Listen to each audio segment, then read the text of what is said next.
ये कहानी एक पुराने लेकिन रहस्यमय घर से शुरू होती है, जहाँ कई लोग मिलकर ड्रग्स का अवैध व्यापार कर रहे थे। तभी अचानक एक नकाबपोश शख्स हाथ में बंदूक लेकर वहाँ घुस आता है और सबको धमकाकर वहाँ रखी भारी रकम लूट लेता है। जैसे ही वो बाहर निकलता है, पहले से तैयार पुलिस उसे चारों तरफ से घेर लेती है और उसे मौके पर ही गिरफ्तार कर लेती है। तफ्तीश के दौरान पता चलता है कि इस शख्स का नाम सैवेज है, जो पहले स्पेशल फोर्सेस का जांबाज सिपाही रह चुका है। उसने अपने मुल्क के लिए इराक और अफगानिस्तान जैसे युद्ध क्षेत्रों में लड़ाइयाँ लड़ी थी और सरकार ने उसकी बहादुरी के लिए उसे कई पुरस्कार भी दिए थे। जब पुलिस कमिश्नर को सैवेज की पिछली जिंदगी के बारे में पता चला तो उसने उसे अपने ऑफिस बुलाया और पूछा कि एक सैनिक होकर उसने ये सब क्यों किया। इस पर सैवेज ने जवाब दिया, जब तक देश को हमारी जरूरत होती है हम हीरो कहलाते हैं, लेकिन रिटायरमेंट के बाद हमें कोई पूछता तक नहीं। मेरी बेटी को लंग्स का कैंसर है और मेरे पास उसकी दवा के लिए पैसे तक नहीं बचे। सैवेज की ये बातें सुनकर कमिश्नर सोच में पड़ गया। तभी उसे एक आइडिया आया। उसने सैवेज के सामने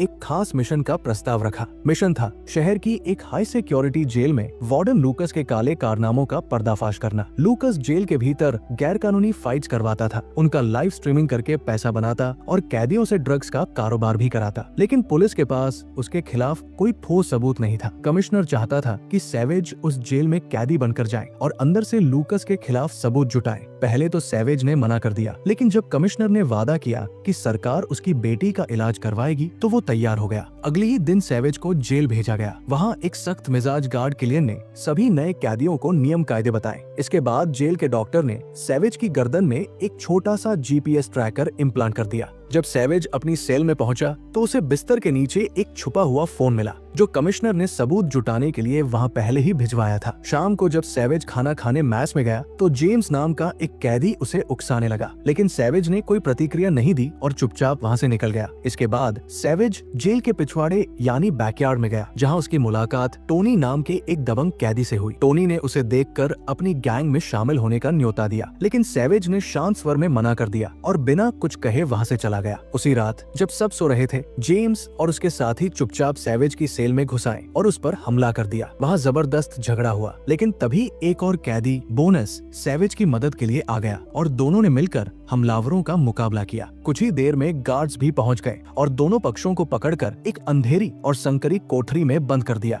घटना के बाद वार्डन ने जेम्स को अपने ऑफिस में बुलाया और उसे इनाम के तौर पर स्पेशल ट्रीटमेंट दिया। फिर कुछ देर बाद सैवेज को भी वार्डन के ऑफिस बुलाया गया, लेकिन वार्डन ने सैवेज के साथ न तो सजा दी और न ही डांटा, बल्कि उसने एक प्रस्ताव रखा जेल में चल रही गुप्त फाइटिंग लीग में भाग लेने का। वार्डन जानता था कि सैवेज एक ट्रेनिंग प्राप्त फौजी है और उसकी फाइटिंग स्किल्स बेहतरीन है। उसने सैवेज से कहा कि अगर वो इन मुकाबलों में हिस्सा लेता है और जेल के चैंपियन को हरा देता है तो उसे आजादी मिल सकती है। सैवेज के लिए ये एक सुनहरा मौका था, न सिर्फ खुद को साबित करने का, बल्कि वार्डन के अवैध खेल का पर्दाफाश करने का भी। उसने ये ऑफर स्वीकार कर लिया। वार्डन ने उसे एक फाइटिंग गियर दिया और एक महिला गार्ड उसे नए कमरे तक ले गई, जहां उसका रूममेट बोनस पहले से मौजूद था। धीरे धीरे सैवेज और बोनस के बीच अच्छी दोस्ती हो गई। उसी दिन सैवेज जेल की टॉयलेट में गया और वहां छिपे फोन से कमिश्नर को मैसेज भेजकर फाइटिंग रिंग और उसमें हो रहे गैरकानूनी कामों की जानकारी दी। वहीं बोनस ने सैवेज को बताया कि टोनी इस जेल का फाइटिंग चैंपियन है और अब तक हर फाइट में जीत दर्ज कर चुका है। शाम होते ही सैवेज ने फाइटिंग सूट पहना और बोनस के साथ द डंगन नाम की उस फाइटिंग रिंग की ओर बढ़ गया।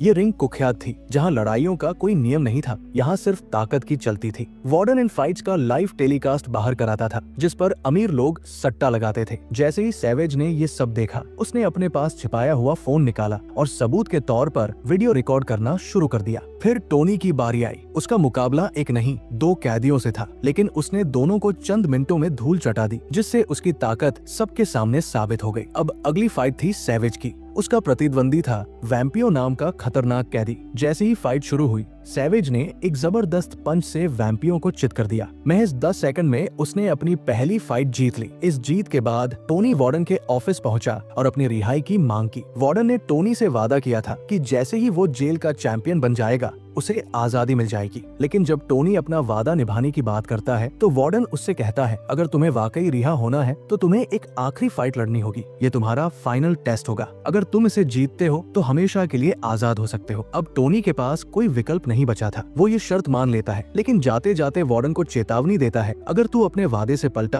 तो मैं अपनी गैंग से ऐसा बवाल मचवाऊंगा कि पूरी जेल हिल जाएगी। दूसरे दिन एक सरकारी वकील जेल में सैवेज से मिलने आती है। उसका नाम था जेनेट। वो सैवेज का केस लड़ना चाहती थी और उसे कानूनी तरीके से बाहर निकालने का इरादा रखती थी। लेकिन चूंकि सैवेज एक सीक्रेट मिशन पर था, उसने जेनेट की मदद लेने से साफ मना कर दिया। इसके बावजूद जेनेट ने उसे अपना विजिटिंग कार्ड थमाया और कहा, अगर कभी भी तुम्हें जरूरत महसूस हो तो मुझसे संपर्क जरूर करना। इसके बाद सैवेज सीधे जिम पहुंचा, जहां उसने बोनस के साथ अपनी अगली फाइट की तैयारी शुरू कर दी। उसका अगला मुकाबला एक बेहद फुर्तीले और घातक फाइटर से था, जिससे निपटना आसान नहीं था। दिन गुजरते गए और आखिरकार वो दिन आ गया जब सैवेज की फाइट होने वाली थी। वार्डन ने पूरे जेल में इस फाइट का ऐलान करवाया और उसका प्रतिद्वंदी रिंग में उतार दिया गया। जैसे ही मुकाबला शुरू हुआ, वो फाइटर सैवेज की ओर लपका, लेकिन सैवेज ने बिना वक्त गवाए एक दमदार पंच मारा और वो लड़ाका वही ढेर हो गया। इस दृश्य को देखकर पूरे जेल में खलबली मच गई। कैदी हैरान रह गए और अचानक सैवेज के नाम के नारे लगाने लगे। हालांकि सैवेज शांत रहा और बिना किसी प्रतिक्रिया के बोनस के साथ अपने कमरे की ओर लौट गया। उस रात दोनों ने थोड़ी देर के लिए अपनी जीत को सेलिब्रेट किया। बातचीत के दौरान बोनस ने पहली बार अपने अतीत के बारे में बताया। उसने उस आदमी की जान ले ली थी जिसने उसकी बहन के साथ ज्यादती की थी। ये सुनकर सैवेज ने कहा, तूने जो किया वो गलत नहीं था और मुझे पता है तू अंदर से अच्छा इंसान है। अगली रात सैवेज मैस में खाना खाने पहुंचा, लेकिन जैसे ही वो अंदर दाखिल हुआ, पूरा मैस एकदम शांत हो गया। सभी कैदी उसे देख चुप हो गए। दरअसल वे अब उससे डरने लगे थे। अगले दिन जब सैवेज अपने कपड़े धो रहा था, तभी टोनी की गैंग ने उस पर हमला कर दिया। लड़ाई शुरू ही हुई थी कि अचानक एक महिला गार्ड वहां आ गई और झगड़ा रोकने की कोशिश करने लगी। इसी दौरान एक चाकू उस गार्ड के सीने में जा लगा और वो जमीन पर गिर पड़ी। ये सब देखकर सैवेज ने तुरंत उसे उठाया और इमरजेंसी रूम में पहुंचाया। उसकी फुर्ती और समझदारी से उस गार्ड की जान बच गई। बाद में वार्डन ने सैवेज को अपने ऑफिस में बुलाया और उसका दिल से शुक्रिया अदा किया। उसे एहसास हो गया था कि अगर वो गार्ड मर जाती तो उसका पूरा रैकेट एक्सपोज हो सकता था। इसके बाद वार्डन ने उस हमले में शामिल 2 कैदियों के नाम पूछे और गार्ड किलियन के साथ मिलकर उन्हें साइलेंटली खत्म करवा दिया। अपने आदमियों की मौत की खबर मिलते ही टोनी गुस्से में आग बबूला हो गया। वो सीधे सैवेज के पास पहुंचा और उसे फाइट के लिए ललकारने लगा, लेकिन सैवेज ने उसकी बातों पर कोई ध्यान नहीं दिया और अपनी ट्रेनिंग में जुटा रहा। बाद में सैवेज खुद वार्डन के ऑफिस पहुंचा और टोनी से फाइट की इच्छा जताई। ये सुनकर वार्डन बहुत खुश हुआ। उसे समझ आ गया था कि इन दोनों की फाइट से उसे बड़ा मुनाफा होगा। वार्डन ने फौरन इस मुकाबले को फिक्स करवा दिया। सैवेज ने जेल के टॉयलेट में छिपकर एक बार फिर कमिश्नर को मैसेज भेजा। इस बार उसने बताया कि अब उसका मुकाबला जल्द ही जेल के सबसे खतरनाक फाइटर से होने वाला है। उसने लिखा कि ये सही वक्त है वार करने का, लेकिन कोई जवाब नहीं आया। समय बीतता गया और फिर वो दिन आ गया जिसका सबको इंतजार था। वार्डन ने इस फाइनल फाइट का ऐलान बड़ी धूमधाम से किया। उसने जेल के बाहर वालों के लिए लाइव स्ट्रीमिंग चालू करवाई ताकि सट्टेबाज इस मुकाबले पर खूब पैसा लगा सके। जैसे ही मुकाबला शुरू हुआ, दोनों फाइटर्स एक दूसरे पर टूट पड़े। शुरुआत में मुकाबला बराबरी का था। दोनों ने जबरदस्त वार पलटवार किए, लेकिन जैसे जैसे दूसरा राउंड शुरू हुआ, सैवेज ने अपनी ट्रेनिंग और अनुभव का इस्तेमाल करते हुए टोनी पर बढ़त बना ली। उसने टोनी को एक के बाद एक घातक वार से धराशायी कर दिया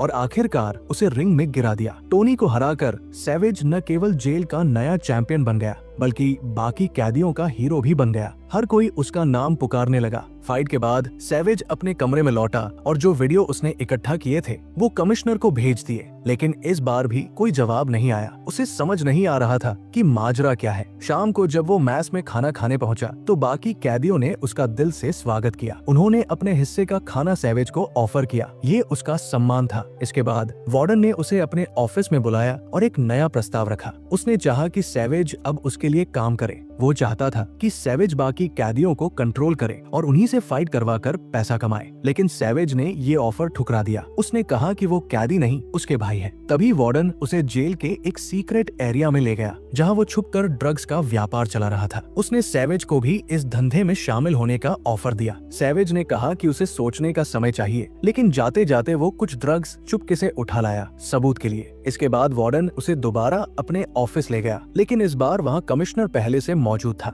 यही एक चौंकाने वाला राज खुला। कमिश्नर और वार्डन शुरू से मिले हुए थे। दरअसल उन्होंने मिलकर सैवेज को जेल में फंसाया था ताकि उसकी फाइटिंग स्किल्स का फायदा उठाकर करोड़ों की कमाई कर सके। ये सुनकर सैवेज अंदर से टूट गया। उसे अंदाजा भी नहीं था कि वो जिन पर भरोसा कर रहा था वही उसके साथ सबसे बड़ा खेल खेल चुके थे। अब उनका अगला प्लान था सैवेज को दूसरे जेल के चैंपियन से भिड़वाना और उस फाइट से भी मोटा पैसा बनाना। उन्होंने एक बार फिर सैवेज को अपने साथ काम करने का ऑफर दिया, लेकिन जब सैवेज ने मना कर दिया तो उन्होंने बोनस को बुलाया और उसे बुरी तरह टॉर्चर किया। अपने दोस्त को तड़पता देख सैवेज के पास कोई और रास्ता नहीं बचा। उसने मजबूरी में अगली फाइट के लिए हामी भर दी। कमरे में लौटकर सैवेज और बोनस ने एक कसम खाई कि वो वार्डन और कमिश्नर के इस गंदे खेल का अंत करके रहेंगे। इसके बाद सैवेज ने वकील जेनेट से संपर्क किया, जिससे वो पहले मिला था। उसने जेनेट को पूरी सच्चाई बताई और सारे सबूतों को एक मेमोरी कार्ड में डालकर उसे सौंप दिया। इतना ही नहीं, सैवेज ने जेल के बाकी कैदियों को भी अपने साथ जोड़ लिया। उन्हें बताया कि कैसे वार्डन उनका इस्तेमाल कर रहा है। अब कैदियों का भरोसा सैवेज पर था और वार्डन के खिलाफ नफरत की आग पूरे जेल में फैल चुकी थी। दिन बीतते गए और आखिरकार वो दिन भी आ गया जिसका सबको इंतजार था। दूसरी जेल का वार्डन अपने सबसे तगड़े फाइटर शाखा को लेकर इस जेल में पहुंचा। यहाँ दोनों जेल के वार्डन्स ने अपने अपने फाइटर्स पर करोड़ों का दाव लगा दिया। ये मुकाबला सिर्फ ताकत का नहीं बल्कि इज्जत और सट्टे का भी था। जैसे ही मुकाबला शुरू हुआ, शाखा ने सैवेज पर हमला बोल दिया। पहले राउंड में सैवेज को संभलने का मौका ही नहीं मिला। शाखा ने उसकी जमकर धुनाई की, लेकिन जैसे ही दूसरा राउंड शुरू हुआ, सैवेज ने चालाकी से काम लिया। उसने मौका पाते ही वो ड्रग्स जो उसने पहले चुपके से चुरा लिए थे शाखा की आंखों में फेंक दिए। शाखा की आंखें जलने लगी और वो दर्द से बिलबिला गया। इस मौके का पूरा फायदा उठाकर सैवेज ने उसे बुरी तरह पीटा और आखिरकार शाखा लड़खड़ाकर जमीन पर गिर पड़ा। इसके बाद सैवेज ने अपने बाकी कैदियों को इशारा कर दिया। वो इशारा मिलते ही जेल में बवाल मच गया। हर तरफ भगदड़ मच गई। कैदियों ने गार्ड्स को काबू में कर लिया। गार्ड्स ने रोका, लेकिन कैदियों की तादाद इतनी ज्यादा थी कि उन्हें संभालना नामुमकिन हो गया। इसी अफरातफरी के बीच आर्मी की एक यूनिट जेल के अंदर दाखिल हो गई। दरअसल जेनेट पहले ही सरकार को सारे सबूत सौंप चुकी थी और अब वार्डन और कमिश्नर का सारा खेल सामने आ चुका था। वार्डन ने भागने की कोशिश की, लेकिन तभी सामने सैवेज खड़ा मिला। वार्डन ने बंदूक तान दी और गोलियों की बौछार कर दी, मगर सैवेज ने बुलेट प्रूफ जैकेट पहन रखी थी। वो बच गया। ठीक उसी वक्त बोनस भी आ गया और उसने वार्डन की अच्छी खासी पिटाई कर डाली। इसके बाद आर्मी ने वार्डन को गिरफ्तार कर लिया और जेल के सभी कैदियों को काबू में ले लिया। वहाँ मौजूद जेनेट ने सच्चाई सामने रखते हुए बताया कि सारे सबूत उसे किसी और ने नहीं बल्कि खुद सैवेज ने दिए थे। सैवेज की इस बहादुरी को देखते हुए सरकार ने उस पर लगे सारे झूठे केस हटा लिए। साथ ही उसकी बीमार बेटी के इलाज की जिम्मेदारी भी सरकार ने खुद उठाई। कुछ ही वक्त बाद सैवेज को जेल से रिहा कर दिया गया। जैसे ही उसकी बेटी का इलाज पूरा हुआ, सैवेज उसे लेने अस्पताल पहुंचा। दोनों की आंखों में आंसू थे, लेकिन इस बार खुशी के। वहीं दूसरी तरफ वार्डन और कमिश्नर को उन्हीं की बनाई जेल में डाल दिया गया और उनके गुनाहों के लिए उन्हें उम्र कैद की सजा सुना दी गई। और इसी के साथ ये दमदार कहानी यही खत्म होती है। अगर आपको ये कहानी पसंद आई हो तो वीडियो को लाइक करें, चैनल को सब्सक्राइब करें और अगली धमाकेदार कहानी के लिए जुड़े रहें।